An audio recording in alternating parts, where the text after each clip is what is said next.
Well, everybody, here we are. And as you can see, I have properly put the word help desk on our screen today. I'm happy to report. And this is what we're going to talk about. I'm a big fan of the help desk. And, help desks have a tough job. All right, they're dealing with a variety of issues from a variety of audiences. And they have goals, too, that they need to keep in mind. And this is what it all comes down to. Let's take a look at our young associate in distress here. This question comes into help desks a lot.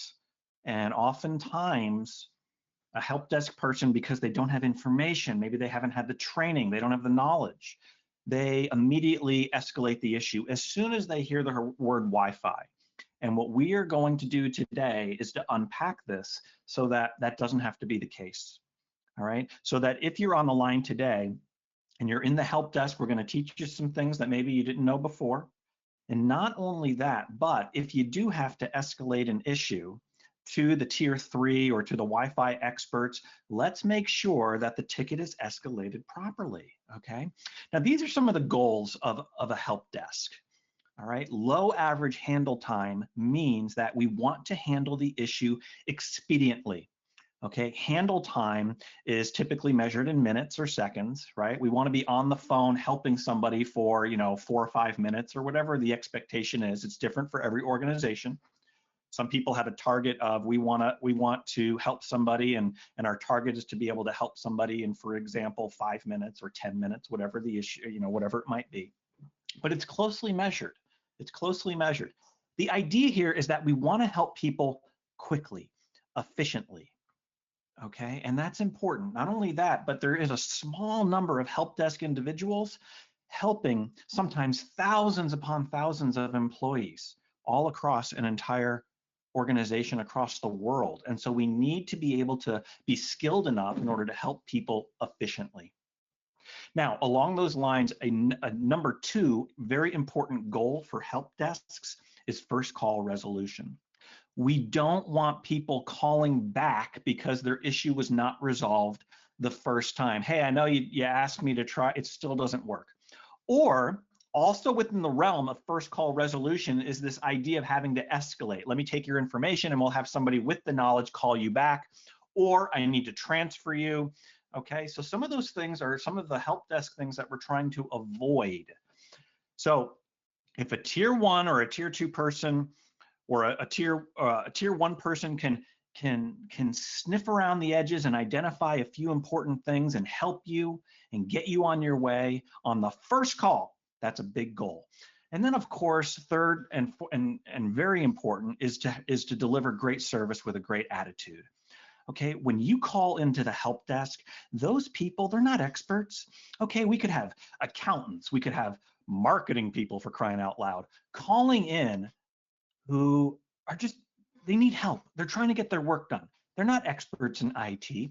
They are experts in the field that they were hired to perform and do for the organization. And so it's your responsibility as the help desk administrator, as a person in the help desk, to provide great service quickly in not a condescending fashion, to do it with plain and simple language that anybody can understand, and to get people on their way and get productive again. That's why we have help desks, and that's why we're here today. So let's talk about today's program, guys. The first thing that I want to tell you is that help desks don't have a ton of tools in their toolbox, right? So you got to give them a little bit of a break, all right? It's not like, oh, let me help desk here, let me whip out my air check and go walk around and solve this problem for you. Doesn't work that way, all right? Help desks have a broad set of skills, okay, and it's their responsibility with a limited tool set to try to identify, troubleshoot, and resolve. Not an easy job, okay? So this is what we're going to talk about today.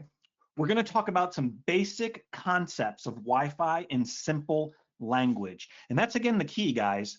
All right, anybody who knows Wi-Fi can talk about the bits and the bytes, and before you know it, you're just talking way over people's head.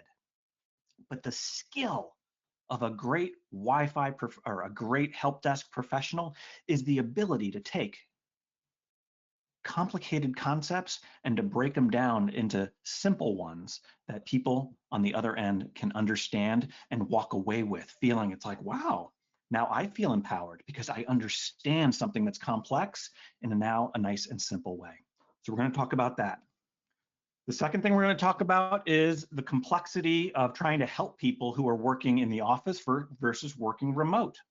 Okay, and I'll tell you what, guys, I mean, remote is not going anywhere. And while initially we said, I can't help people remotely working at home, that tide is slowly shifting more and more. And not only that, guys, it's not just about working from home. What about working remote when you're on the road in the hotel? What about when you're at the conference center? Okay, those people call in and have needs also. And so we want to make sure that we understand that there are differences between being at a home network or a remote network and being in an office enterprise designed network. The third thing that we're going to talk about today is device differences. Okay, different devices behave differently, and it's a really important concept to understand. Then we're going to talk about where you can look as a help desk person to try to diagnose what's going on. Then we're going to show you some things that you can try, okay? And then finally, if what you've tried is not working, because again, limited toolbox, okay? We don't have a lot of tools in our toolbox. So if we tried a couple of things and they're not working, then we need to teach help desk folks how to escalate an issue properly and not just throw the Wi-Fi issue over the wall and say, the person said they were having a Wi-Fi issue. I don't know anything about Wi-Fi, so you handle it. That is not appropriate. And we're gonna, we want to see what we can do to try to change that paradigm. All right, guys, so here's the first concept that that a help desk person needs to understand, okay? It's just because you're on the Wi-Fi doesn't mean it's a Wi-Fi issue, all right? There are different pieces to the puzzle. All right, and they really do. They need to be pieced together like a puzzle in order for the whole thing to come together. All right, so the first thing is that when somebody says Wi-Fi, just don't shut down. All right, so first of all, it could be the client device, it could be the Wi-Fi indeed, or it could be something upstream, something part of the wired network. And that's a very important thing to understand. We're not dealing with an infinite number of possibilities here. Today, we're going to be focusing on wireless and we're going to be focused on client device. Okay, and even within those two realms, there is a finite number of things that it could be. All right. And that leads me to my second basic concept that help desk people should understand. And that is that just because you can't see Wi-Fi doesn't mean it isn't there. Okay, and there is Wi-Fi all around us. There are radio waves and things that we can't see all around us. All right, now that doesn't mean that we don't have the ability with the instrumentation and the tools that are available to us to detect these things that are going on. Nevertheless, okay, there's Wi-Fi all around us, and we need to understand this concept because a lot of people just think, okay, I have Wi-Fi, why doesn't my Wi-Fi work? And they think they live in like a little bit of a vacuum. There's radio everywhere, guys. And like I said, just because we can't see it doesn't mean it isn't there. Check out this graphic that I got off of the NASA website. All right, Jim, you might appreciate this, right? Because I know that you're really into outer space. Yeah, and absolutely. You betcha. So guys, we can only see the rainbow. Okay, our eyes can only see, Roy G. Biv of the rainbow right in here. Okay, but that doesn't mean that there aren't other colors and other things out there. Okay, so for example, if we put on special goggles and we can see things beyond red, we call it, Jim? Ultraviolet light. No, infrared. Beyond red we see is infrared. Now on the other side of the spectrum, sorry, I set you up. If we want to see beyond purple, okay, and beyond violet, then we can put on special goggles and we can see what? Ultraviolet light. There we have it. Exactly. Yes, yes, yes. So, but then beyond that, there are even other things that we can't see, we can't hear, but it's out there, guys. It's out there. All right. So I just wanted to make that point. Just because you and I can't see it doesn't mean it's not there. All right. Now, the next concept that we're going to talk about for our help desk friends out there is this concept of congestion. Remember, we're just going to talk about a couple of concepts that you can put into your toolbox, these ideas that you can put into your knowledge set in order to then explain to somebody on the line who's having a Wi-Fi issue. Okay, well, you say you're having a Wi-Fi issue. One of the things that it could be is congestion. So what is congestion? Again, using simple language. We're not going to get into a lot of like bits and bytes details here. All a person needs to know is that it's similar to rush hour traffic. There are certain times of the day when the highway is really super busy, okay, and everybody goes slow. And then there are other times at the office or at home when it's not so busy and everybody can go fast. All right, so that's an important concept that people need to understand. And again, because we can't see the cars on the road, it's very difficult for us to understand. Now, along with this concept of congestion, building on top of that, you need to understand the difference between the highways that are available to us in Wi-Fi. Okay, so Jim, have you ever looked at Google Maps when you're getting ready to go on a trip or something like that, and you're like, oh my God, that highway is so busy. What do you do? Well, you got to take a detour. That's right. You got to take an alternate route. Okay, and so when one highway is super busy, then we try to get on the other highway that's not so busy. All right, and the same thing in Wi-Fi. If the 2.4 gigahertz highway, as I like to call it, and this is your computer communicating to a transmitter out there on a certain frequency that we can't hear or see. Remember, we're just dealing with light here, okay? Light waves that we can't see because it's not within the normal rainbow. And if I'm on the 2.4 highway, that's only a 3-lane highway. Realistically, it's a 3-lane highway. And so those 3 lanes, they fill up fast. They fill up fast. And so that's why when we teach help desks about Wi-Fi, the first thing that we try to help them figure out is, do you have a customer who's on 2.4? Okay, because if they are, the likelihood of there being congestion goes up tremendously. It's a simple thing that we can detect and a simple way that we can help somebody. Okay.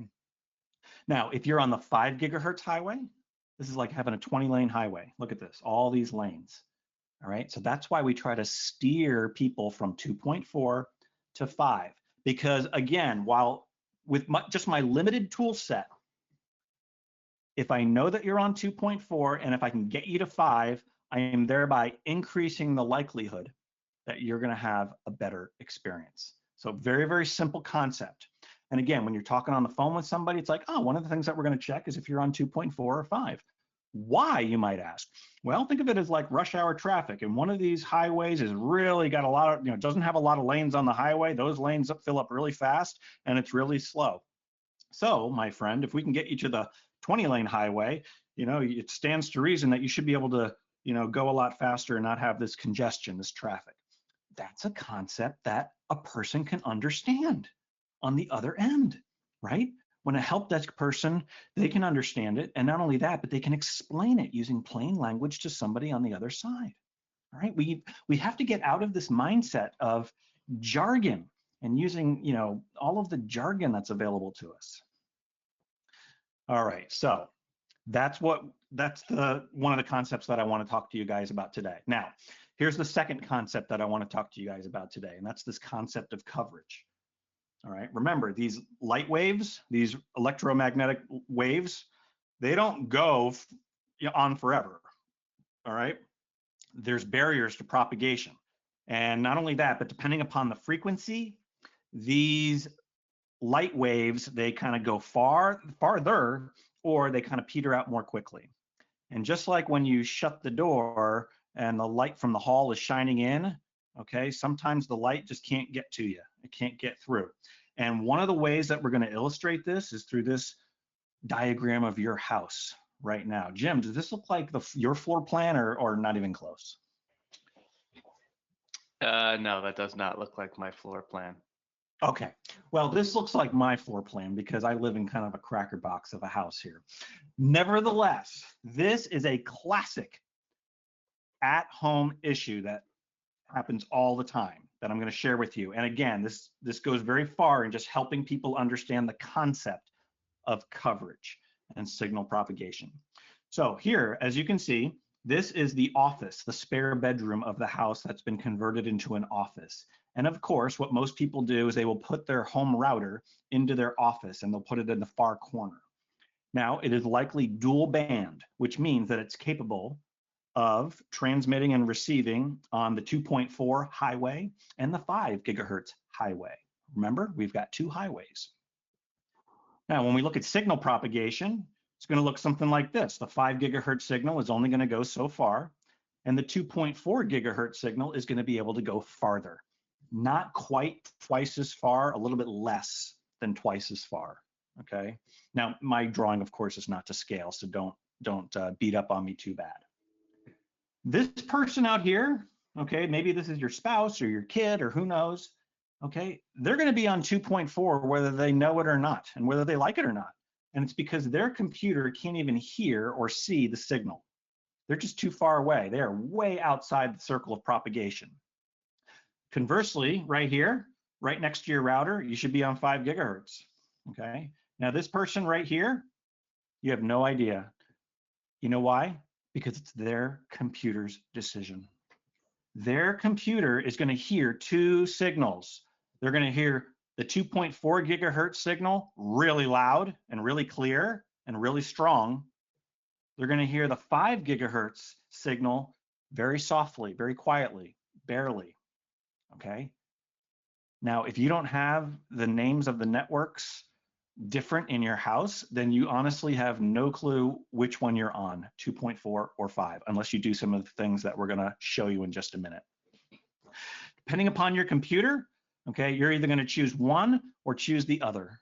Okay, if you have a MacBook, there's a good chance that your MacBook is going to choose the 5 gigahertz network because it has a tendency to prefer 5 gigahertz, even though it's lower signal strength. And if you have a Windows computer, Windows computers are just going to look at the blasting that awesome signal strength, and there's a good chance that a Windows computer is going to grab onto the 2.4 because the signal strength is so strong, just by default, that's all. So what can we do? What can we do if we want 5 gigahertz coverage across my entire house because 2.4, like we said, is prone to congestion? Well, we might go to something like this, a mesh network in our house. And mesh networks are not like enterprise networks, but they share some similarities, wouldn't you say, Jim? Some similarities. Yeah, there needs to be some things in common when you go to a multiple access point wireless LAN. That's right. So let's take a look at our house here, okay? And you might be thinking to yourself, wow, okay, everybody's got good coverage, all right? But wait a minute here. Maybe somebody, they have this setup here in their house, and when you're in this part of the house in the living room, and then you've got the Orbi on the kitchen right here, maybe you have one of those fireplaces right in the middle of your home. Right in the middle of your home. Jim, do you have a fireplace in the middle of your home? I do not. Okay, well, I think, maybe Don Cook does. But, if you are inside this circle of propagation and you're behind in this living room right here trying to watch TV or whatever, you're in big trouble. And if you move from this part of the house to this part of the house, again, all of a sudden your Wi-Fi might be going out. You have to be aware of these obstructed views. And again, because we can't see the Wi-Fi signals, we don't know that this is happening. Tip number, whatever number tip we're on for the help desk professional is you have to be aware enough to ask people where they are located and for them to explain the concept of the signal might be obstructed, okay? At the office, if a network has been professionally designed, probably not going to have a whole lot of obstructions, okay? Because they did the walk, they did the site survey, and they've placed things in the proper spots. If it's a good design. But at home, we see this all the time.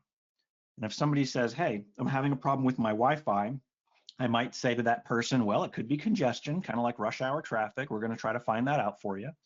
2, your signal could be getting obstructed or blocked, or you're too far away. We're going to check that out for you. All right, so you have to know those things. Now, what could I do in order to try to help resolve this issue if I was aware enough to know that, oh, you know what, this brick wall is probably blocking my signal? watch what I'm going to do, guys. Watch this. Boom. All I did was move, okay, in the spirit of John Madden, boom.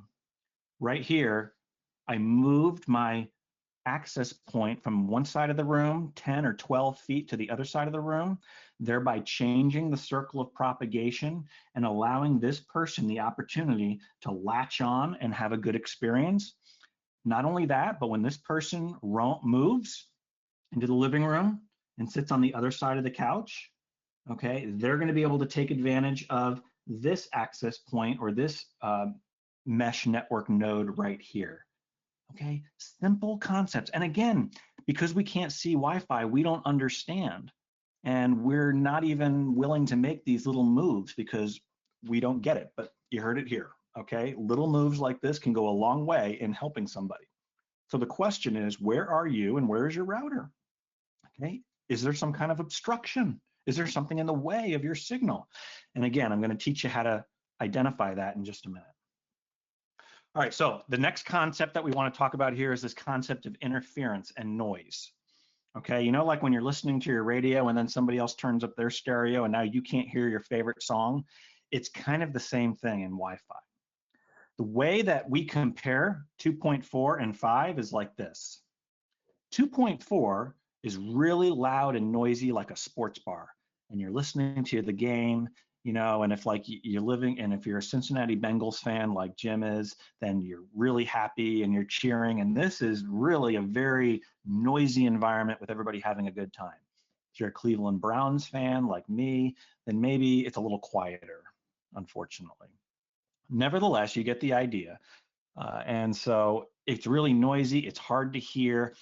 Again, with Wi-Fi, we can't hear it, we can't see it, but it's out there. Just because you can't see it and just because you can't hear it does not mean that it's not out there. And some of these environments are so full of Wi-Fi, it becomes very, very difficult to communicate, to transmit, to receive, to hear, to listen, okay?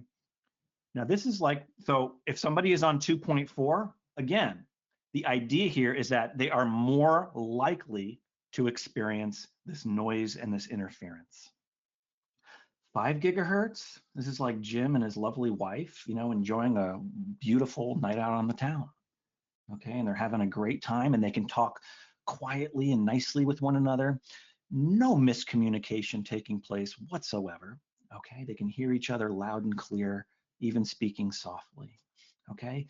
And once again, in order to avoid noise and interference, we try to move people from 2.4 to 5. In order to avoid congestion or the likelihood of congestion, we need to identify, are you on the slow congested highway? Let's get you over to the 20-lane highway. Now, sometimes finding someplace quiet is tricky, okay? And I'm going to tell you this right now, all right? So in this situation, we are using a tool in order to see what's going on in the air. But again, help desk might not have this tool. So I'm just using this for illustrative purposes. This is 2.4, and everybody's on channel in the 3 lanes. The 3 lanes are filled up like crazy, guys. Okay, this is like bumper to bumper traffic, bumper to bumper traffic. Not only that, but you have some people who are straddling the line. Don't you hate it when people do that? They're like drifting over. Don't you hate it, Jim, when you go to the parking lot and when they park right on the line or very too close to the line, and then you can't pull into the parking spot next to them? Don't you hate that? And then you have to like basically avoid that parking spot and you have to go to the next one over, or maybe there's no other parking space in the entire place, but because this person parked on the line in the parking lot, now you can't use the parking spot right next to them. Has that ever happened to you, Jim? It happens all the time. It's those Range Rover drivers that, you know, are just don't want anybody parking next to them, and it's really obnoxious, isn't it? It's unbelievable. That's what I'm seeing right here. This is somebody parking on the line, Jim, in their Range Rover, Don, right here. You see that? And that's no fun. That causes lots of problems in Wi-Fi. So if this person were to call you and you'd say, okay, well, are you on the 2.4 or 5? It's not always such a simple question to get an answer to, okay? They don't know, okay? And not only that, but when you say, okay, well, I think I'm on 5 gigahertz, sometimes 5 gigahertz looks like this. Yikes. Bumper to bumper traffic. You know why this is the case? This is because everybody in the building has the same router from the same ISP. You know, this is like Xfinity or Spectrum, and they hand out routers to everybody in the building or everybody in the neighborhood, and they're all configured for either this channel or that channel. Okay. Look at all of this extra capacity in the band that's not being used. This is like somebody put up cones on the highway and they're not even allowing you to use these lanes on the highway. It's a travesty. Okay. Now, I will tell you this, because we had this neat tool at our disposal, we were able to identify this situation. And we were able to do this. Are you ready? Boom. Okay. West side Wi-Fi on 2.4, west side Wi-Fi on 5 gigahertz. And we were able to carve out a little spot right here. And even though it's a little skinny channel, okay, that may be not capable of going as fast as one of these big wide channels, all right? And again, we're not going to talk about that today. All you need to know from a help desk standpoint is that you're not dealing with that noisy, congested channel right here, all right? This brings us to that point of, oh my gosh, what network am I on? This is why I always like to name my 2.4 network differently than my 5 gigahertz. It's because look at this. You just say, what network are you on? I'm on this network. I don't know if I'm on 2.4 or 5. Okay, look at this, guys, side by side. All right. Now this leads us to our next topic, which is device differences. Okay, your device plays a huge role in the Wi-Fi experience. Okay, and again, you don't think so because you can't see Wi-Fi and it doesn't make necessarily all of the sense in the world as to why your device or what your device has to do with what's going on with your router or the access point, but it does. All right, we're going to go through this together. All right, now this is not perfect. This is just based on experience. Okay, so Jim, you know, you can kind of maybe, you know, confirm or deny my allegations. Is that fair? Let's do it. All right, so with Windows devices and Android devices, generally speaking, okay, I'm just speaking generally here. And remember, because we're talking about help desks, we just need some simple rules of thumb. But generally speaking, they don't look to roam until the signal strength gets what I would consider low, which is minus 70. Whereas if you have a Mac OS or an iOS device, they generally do not look to roam for a better option until signal strength is very low, about minus 73. Okay, so Jim, I mean, this is kind of what we see out in the field, wouldn't you say? Yeah, we see a lot of devices that we prefer would have roamed earlier at a more aggressive threshold, and they're, you know, often don't do that. So yeah, right. And you know what? It is what it is.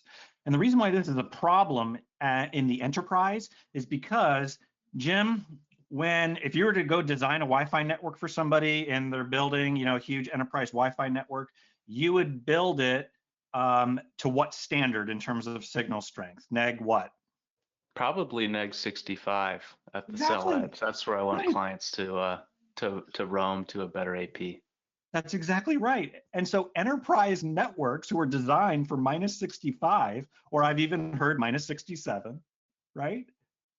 I mean, they're designed for Windows and Android devices, but not necessarily designed for Mac OS and iOS devices. And this is problematic. Okay, this is problematic. Now, if you were to go to Apple and say, "Hey, Apple, why do you do that?" They would say, "It's because we decided that this is what's best for you." And you'd say, "Okay," and that's all you can do. Okay. All right, now let's move over here. Windows and Android. Okay. Really no preference for 2.4 or 5. Generally speaking, their algorithm is going to look towards the signal strength and kind of latch on to whatever the stronger signal is. Whereas Mac, they have a tendency to grab onto 5 gigahertz and basically hold on for dear life, is kind of like what I've seen. Jim, can you confirm or deny these allegations? Yeah, that's in general what I see as well. Okay, good. All right, next, with Windows, okay, you have device manager control where you can go in and actually change some settings. For Mac OS and iOS, you don't have any controls. With Windows, there are some driver upgrades that are available. And with Mac OS, you're just gonna have to wait for the next version. Okay, so, Big Sur comes out. And then, what can I do? Well, you got to wait for Monterey. Monterey comes out. All right. And if something's broken, there's no drivers. You have to wait for the next version of the operating system to come out and hope that Apple, fixes maybe things that got broken. Okay. So you have to know this. You have to know what you're dealing with. Okay. Now, with regards to the device manager, let's just show you really quick. And maybe this is more of a tier 2 help desk type of thing, but you can go into the device manager. Okay, and you can right click on properties, and then you go to advanced properties, and look at these awesome settings. You've got preferred band, where you can set it to prefer 5 gigahertz, and you've got roaming aggressiveness, where you can choose to roam when that signal level doesn't get way far low and out of range, but when it's a little bit lower. Okay, and these are not perfect settings, but Jim, I think that you can speak from experience that you've actually seen these settings actually work in environments, correct? Yeah, that's right. A lot of our enterprise customers can have improved the roaming performance of their Windows devices by changing the preferred band and increasing the roaming aggressiveness. Yeah, and unfortunately, you don't have this available to you in Apple and with Mac. And I would, and I think Jim, you would argue also that MacBooks, it's really kind of like it's a consumer device.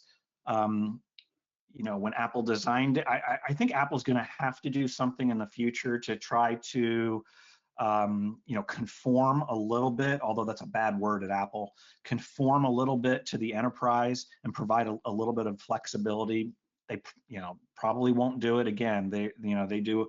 They design things a certain way for a certain reason, and it's difficult for you to then tell them what to do, right? Yeah. Okay, so here we go. For the last few minutes here, guys, we're gonna help somebody. We're gonna help somebody. So here we go. This is our associate in distress. And she calls us up and says, oh my gosh, the Wi-Fi is so terrible. And then you answer the phone and you're like, okay, here's what we're gonna check. Don't sweat it. All right, I'm gonna help you. All right, we're going to make sure that you're on the correct network. Then we're going to make sure that you're on the right frequency band. All right, then we're going to check and make sure that you've got a strong unobstructed signal. And then finally, we might be able to determine if there's some kind of interference out there. So let's take a look. Okay, so here's our troubleshooting workflow. Here it is, guys. A help desk person can go to network properties and determine a ton. Okay, they can determine a lot of what's going on. Okay, just by making some simple assumptions. It's not perfect, but remember, a help desk person does not have all of these tools at their disposal. First, we can check what SSID or network they're on, home, corporate, or guest. Okay, sometimes they're on the guest network, and that could be a problem because the guest network generally gets throttled, okay, where we only allow 5 megabits of throughput or 10 megabits of throughput. Okay, I'm not a big fan of that, by the way. Okay, a lot of people say, oh, I don't want, my guests gobbling up all of our bandwidth. You know what? They're going to try to gobble up your bandwidth whether you allow them to or not. So just let them go fast. Okay, let them get on the network and get off the network. But if you have a 5 megabit per second guest network and they're trying to download a movie that's a gigabit or a gigabyte, it's going to take forever, and they're going to muck up the works for everybody else. Let them go fast. All right.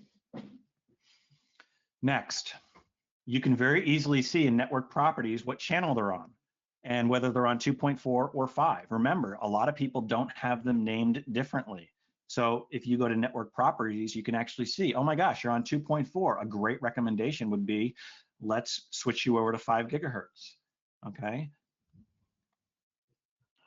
What's your signal strength? It's that little meter that you have in the corner of your computer, okay, with the little bars on it.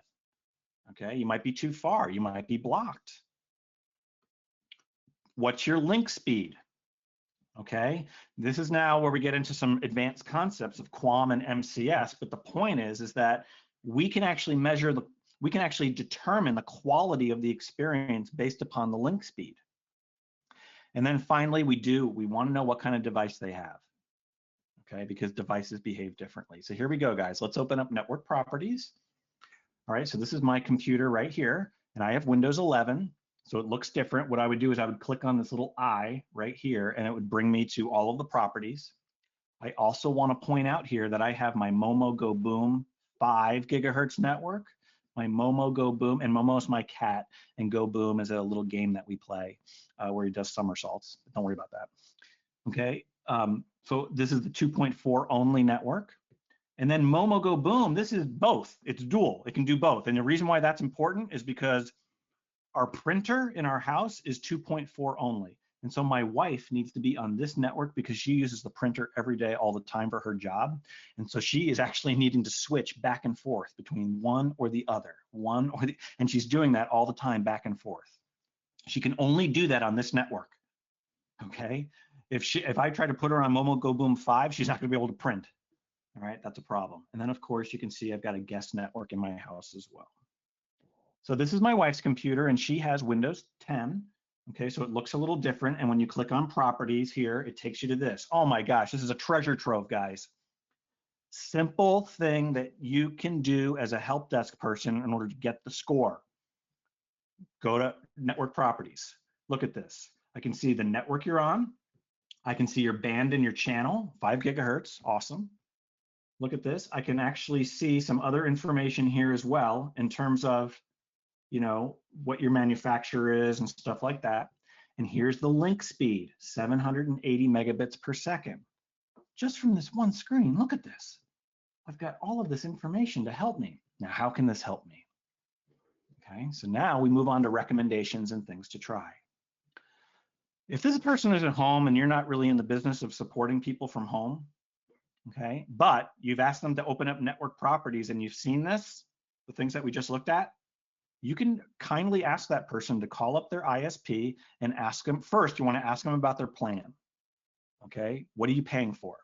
20 megabits per second down, 5 megabits up. And the suggestion is that if you're trying to do voice and Zoom and GoToMeeting, you really need to have 5 megabits of throughput up, and that's the absolute minimum.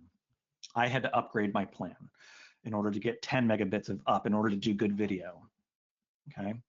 Also, if we're dealing with somebody at home and I just made the recommendation, hey, I'm on 2.4, I don't know how to get on 5, again, call your ISP. Get help with setting up a 5 gigahertz network or help with changing the channel, okay, if it's not dual band, all right? And remember, name them differently like I just showed you so that you always know which one you're on. And then while you're at it, ask them about trading up to a new modem or router. A lot of people, they've had the same 2-in-1 modem router in their house for like 7 years, and they don't even think about it. When you're on the phone with them, hey, you know what? You can just take it to the store and they'll say, hey, I need a new one of these, and they'll give you a new one. And it's got the latest protocols and everything, okay? And then finally, know where you are in space. Okay, you may need to get closer, look around. There could be a brick wall or some other fireplace or some other obstructions in the way. You could be too far away, right? Now you're at work, it's a little bit different, okay? You're not gonna have, with work, when access points all over the place, a simple thing that you can do is just disconnect and reconnect to the Wi-Fi network, okay? And hopefully you connect to the one right over your head if you have a, sticky client. At work, maybe this is more of a tier 2, but you can try the device manager where you prefer 5 gigahertz and you also increase the roaming aggressiveness, okay?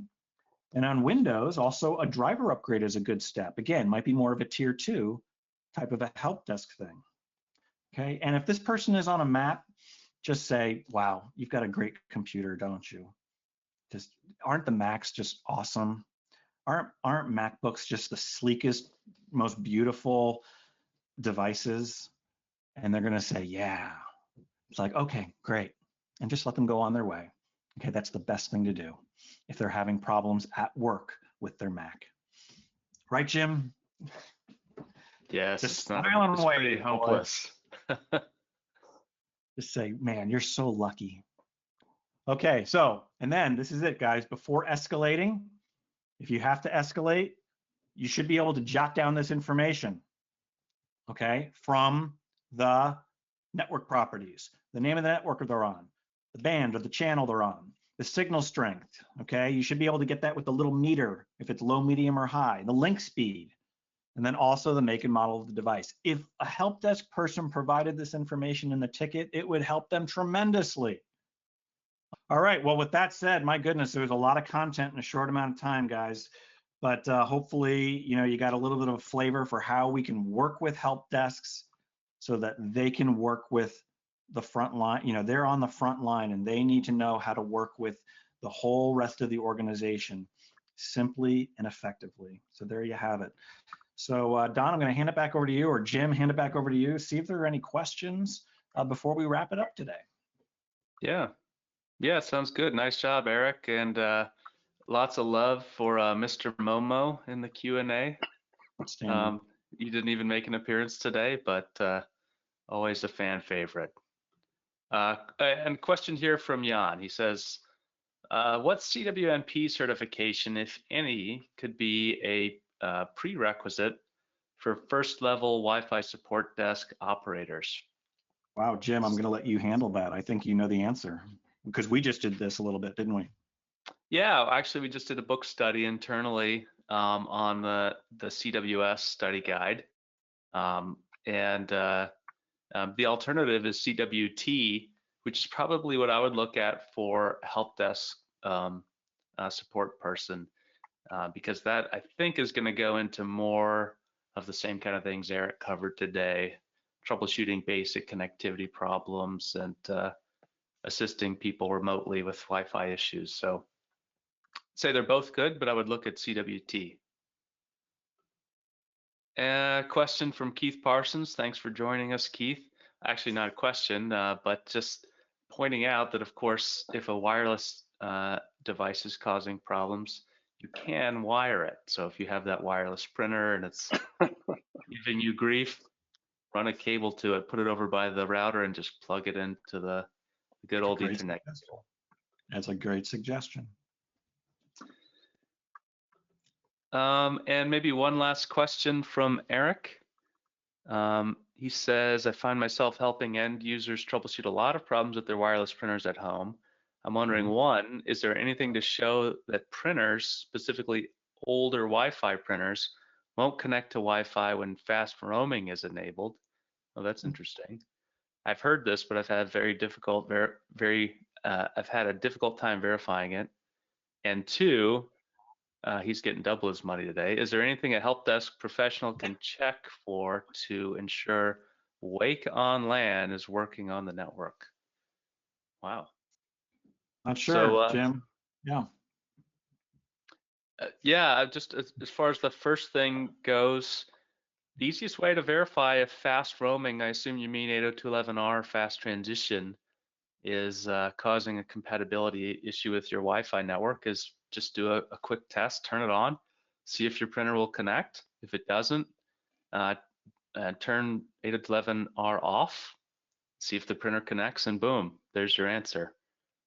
That is an issue with low-end Wi-Fi clients and older devices for sure that you'll run into. Yeah. The second part, is there anything a help desk pro can check to ensure Wake on LAN is working on the network? Wow, I don't think I've ever really run into a situation where I needed to verify that. Eric, anything that you've seen there? No, I actually think there might be something. If you, like in Windows, if you open up a network shell, use the netsh command, WLAN show settings, I think that those settings might be available in there. So just do a netsh show or WLAN show, hit enter in a command window. You'll see the different settings or different things that are available to you. And I think it's in one of those, I think it's settings. Sounds good. Yeah. And just a few, actually several comments around controversy around the correct spelling of help desk. Is it one word? Is it two? Is there a hyphen? I don't think we want to go into that. No, we'll save that for another day. Yeah. Yeah, let's not go to war over it. Let's make, let's make peace. Make peace. Yeah.